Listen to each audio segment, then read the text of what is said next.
La conciencia es una función común a todos los animales, siendo la autoconciencia única en los seres humanos. A modo de concepto, la conciencia es el complejo procesamiento de la información, interna y externa, que sucede en un espacio de trabajo global.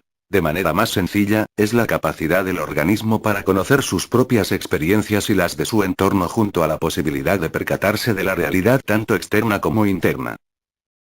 De manera comparativa se representa a la conciencia como el escenario de un teatro en el cual se desenvuelven los actores, en este caso los actores son las funciones mentales. Cambios sobre el escenario afectarán a los actores. Siguiendo el ejemplo, un escenario estrecho, estrechez de conciencia, limitará el número de actores, funciones mentales.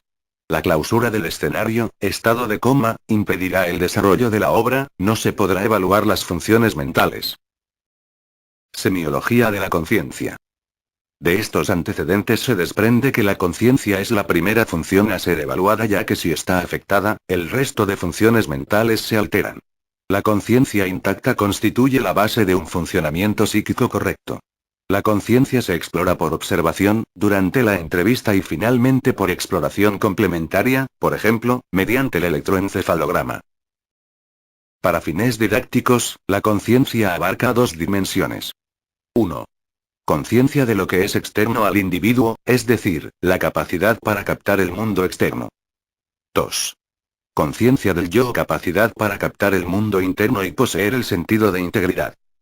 En este esquema se resumen las principales alteraciones de la conciencia. Empecemos. Dentro de las alteraciones cuantitativas de la vigilia tenemos la hipervigilia, que es el grado elevado del nivel de vigilia y que se presenta con ansiedad, alta capacidad de respuesta a los estímulos y análisis constante del entorno en busca de amenazas. La hipovigilia evidencia una disminución del grado de vigilia y puede tener varios niveles que van desde una alteración superficial hasta la más profunda. Somnolencia o letargia. Estado intermedio entre el sueño y la vigilia. La persona no pierde totalmente la conciencia, se muestra apática y si no es estimulada se duerme. Está parcialmente orientada con posibilidad de errores y se acompaña de reducción de los movimientos espontáneos, conservando la respuesta al dolor, reflejos y el tono muscular. Obnubilación. Claridad mental incompleta con alteraciones perceptivas y en las actitudes. La persona se muestra confusa y desorientada, con una gran tendencia a dormirse, la atención es desordenada, tiene gran lentitud motora y exterioriza manifestaciones verbales mínimas, sí o no, obedece a órdenes sencillas de manera descoordinada, conservando la respuesta al dolor. Estupor. El sujeto está permanentemente dormido y se consigue obtener de él algún tipo de respuesta, un gruñido, alguna palabra incoherente o la ejecución de una orden sencilla, mediante estímulos vigorosos, generalmente dolorosos y repetidos. Al cesar la estimulación, el enfermo recae inmediatamente en un estado de sueño profundo con ausencia de respuestas. Estado de coma. Ausencia total de respuesta a estímulos externos o internos, incluso los más intensos. Manifiesta ausencia de conciencia.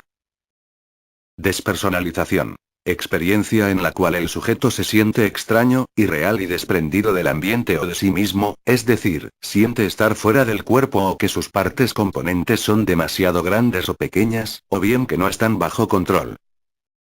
Desrealización. Vivencia del individuo que percibe al ambiente externo como irreal o que ha cambiado. Es frecuente en estados disociativos. La despersonalización y la desrealización ocurren juntas y tal vez deriven del mismo fenómeno. Prosopagnosia. Forma extrema de agnosia, caracterizada por incapacidad para reconocer caras familiares. Al parecer está asociada a lesiones bilaterales del sistema visual central de la región occipito-temporomedial. Son lesiones que destruyen un sector específico del córtex de asociación visual o desconectan a este de las estructuras límbicas localizadas en la parte anterior del lóbulo temporal. Anosognosia. Pérdida de la conciencia respecto a la alteración de una parte del cuerpo y por extensión, a la presencia y efectos de la enfermedad sobre el cuerpo.